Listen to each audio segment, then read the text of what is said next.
আপনারা কি চিন্তিত আছেন যে আমরা লক্ষ্মী ভান্ডার পেতাম, এবার অন্নপূর্ণা ভান্ডার পাবো কি পাবো না?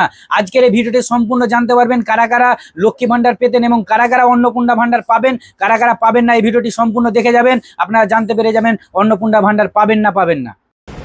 দেখুন, যারা লক্ষ্মীর ভান্ডার পাচ্ছিলেন তারা সবাই অন্নপূর্ণা ভান্ডার পাবেন। আমি আবার রিপিট করছি, যারা লক্ষ্মীর ভান্ডার পাচ্ছিলেন তারাই সবাই আবার অন্নপূর্ণার ভান্ডার পাবেন। এদের মধ্যে যাদের নাম বাদ গেছে 96,000 91 লাখ মতো, তাদের অ্যানালিসিস হবে।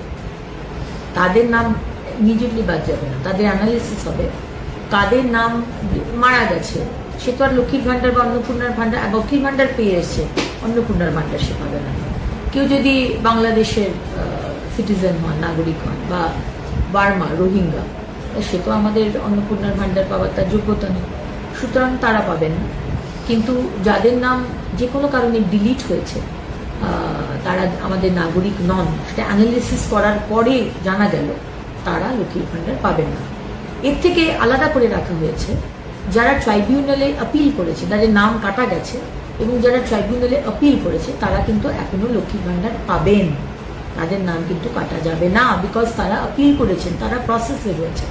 এবং যারা সিএ এর জন্য আপিল করেছেন তারাও কিন্তু অন্নপূর্ণার ভান্ডার পাবেন, তাদের নামও কাটা যাবে না। মানে ভোটার আইডি কার্ডে নাম থাকাটা বাধ্যতামূলক, মানে ভোটার আইডি কার্ড থাকাটা বাধ্যতামূলক। একদম, ভোটার আইডি কার্ড বা ভোটার লিস্টে তার নাম উঠেছে, যে কন্ডিশনগুলো আমি বললাম সবাই।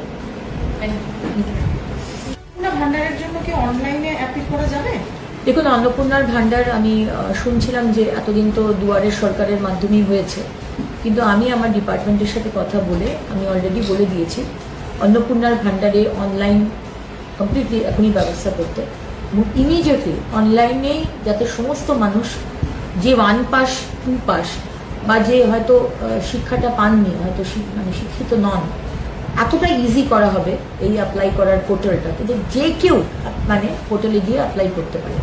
সুতরাং অনলাইনে অন্নপূর্ণার ভান্ডার আমার প্রত্যেকটি বাংলার মা বোনেরা যাতে অ্যাপ্লাই করতে পারে, আমরা কিন্তু সেই ব্যবস্থা করছি ইমিডিয়েটলি।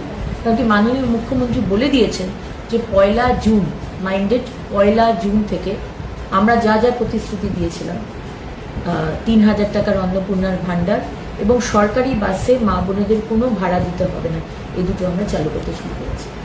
Thank you.